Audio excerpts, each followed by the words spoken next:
Hello everyone, welcome to Sew Granny Sew. Today we're going to be going over applique. I posted a video last night on the different fusings, so you can kind of judge from that what fusing you're looking for according to what project you're working on. There's such a variety out there. As I said, it is really truly confusing, especially if you're new to it. So today we're going to focus on the Heat and Bond Light Sewable. So it comes in roll like I showed you. You can buy it in Yardy Joann's. That's how I ordered it. So on the side you can see, it didn't come across well, but you can see how it's got the little textured. The side is just paper smooth. The side with the texture is your glue side. So it also has the paper backing on it. So therefore you can, if you get in the sheets or cut it a sheet size, you can run it through your printer and print right on it for any pattern. But today we're going to go ahead and use our flower petal, and I'm just going to angle it on there so not to waste much. And you want probably about a good 1/4 inch around it. So you can go ahead and draw your template. You're going to draw the actual pattern size, or whatever size you need.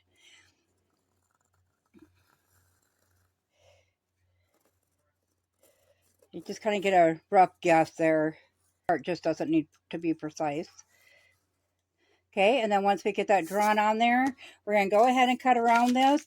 And this is where your 1/4 inch comes in about. You're just going to roughly cut around it. I'm actually making a quilt for someone, and I designed it myself. And you can find the pictures of that. I'll post them up there for you. So when designing a quilt, you know how you can spend hours designing it and drawing out your grid paper and everything. And then in the end, it might not turn out exact, but you'll be able to see a rough guess of what I'm trying to do there. Okay, so now we're going to go ahead and iron up our fabric so it lies nice and smooth. So these are going to be the actual flowers on the bottom left of that picture up there. And we're going to applique those on. It's going to have a base ground back, and then it's going to have the flowers on. So we'll take our pieces, and I've got 2 made up now. So I'm going to go ahead and do 2 of both. So it's going to base on, no matter where your piece is at, even though it's inside the fabric there, it's got glue on the back side. So you want to make sure that you are fully on that fabric as to not get it on your ironing board. So something like that. So we'll go ahead and we'll work on one piece first. Now I just throw something else over top. I don't have my cheesecloth handy here, so we'll just throw a piece of fabric on it. And this is just in case any of the glue comes up. And you just hold it on there for 2 seconds. That's all it takes. That way if any of the glue comes up off the piece, it's not on your iron.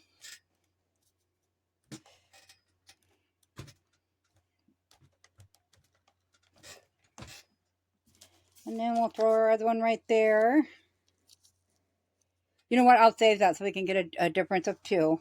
So we'll set that aside and let that cool. Yes, I know I need to replace my ironing cover. It's old. It's probably a good 5-6 years old now. Okay, get that laid flat. And I think I want this one right centered on that flower as much as possible. So even though it's going to have, let's see, we can get it kind of decent. There we go. And then we'll go ahead and press that one on. And you just keep pressing for 2 seconds until it adheres well. Some might take longer than 2 seconds. Don't worry about it. Just go ahead and press it some more. Got both of our pieces adhered, so we'll let that one cool while we cut this one. So when you cut it out now, you're going to go exactly on the pattern line. What this does for the applique is it holds it in place while you're sewing it. Now, there is a type that you can get that you don't have to sew it on if you don't like, or supposedly. I've not tried it. I've heard other people give it really good reviews, so that you don't have to applique. I wouldn't suggest that on a quilt, but maybe like a wall hanging or something. It'd probably be nice to have that on. And just so you're aware that that does exist. And we'll go ahead and cut this one out. So the next supplies, after you get all your pieces cut out, however many or shape or size you'd like, is you're going to need something to put them on. So these are going on a quilt. But I'm going to go ahead and make a piece of one just so you can see how it adheres and how to work it. These I'll hold back to put on that quilt, of course. And there you are. So now we have 2 flower petals cut out. And because I am overlapping them, we'll put them on one at a time. But one piece here. So we'll go ahead and we'll grab our stuff here. And we'll just take a square piece. So I can show you how that works. That iron flat first. Okay. Turn that one over.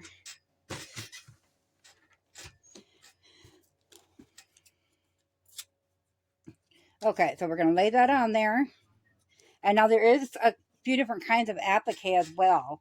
I like to do the raw edge applique. However, when doing raw edge applique, you must adhere the edges down with something. So I embroider them on after I sew them on. I just go on the outside with embroidery, which holds it on so it doesn't fray off. So then we'll go ahead and we'll cut around that. This long because I'm going to show you quick what the other kind is. So the second kind is when you turn it over an applique. So you can turn it over like that and then iron over your edges.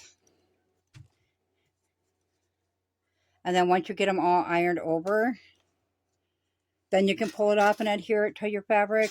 But I am just going to show the raw edge tight seams. That's what I do most because I'm working with little pieces usually. So then we're going to go ahead and pull that off. Now, normally this would be the same size as this square here. So you're just going to put it onto your other fabric. Hold it when you're doing this part for 6 seconds. Now we're going to go ahead and get started on our sewing.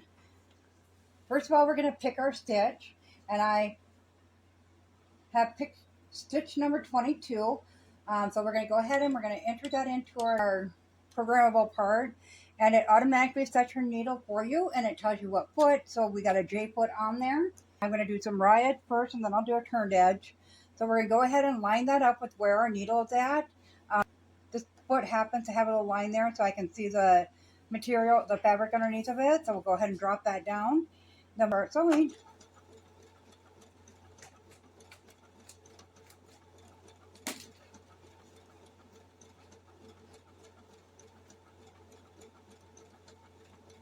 So you can pick one of many different decorative stitches, whatever you want to use. It's common to use a zigzag on this, but you don't have to.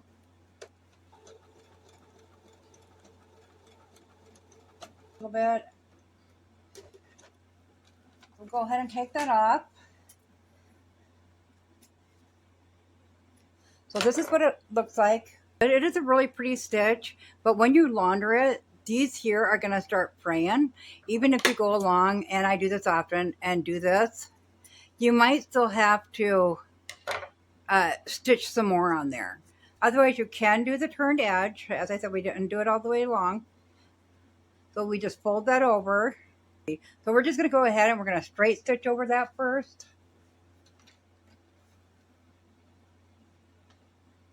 Go back down to number 2.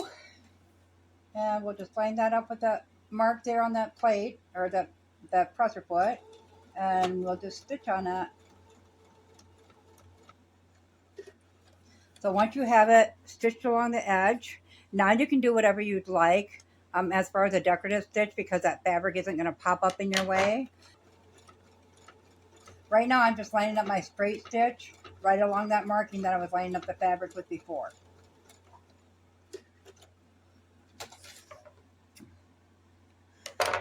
So I went with a pretty big stitch, so it's not going to cover that straight stitch very well.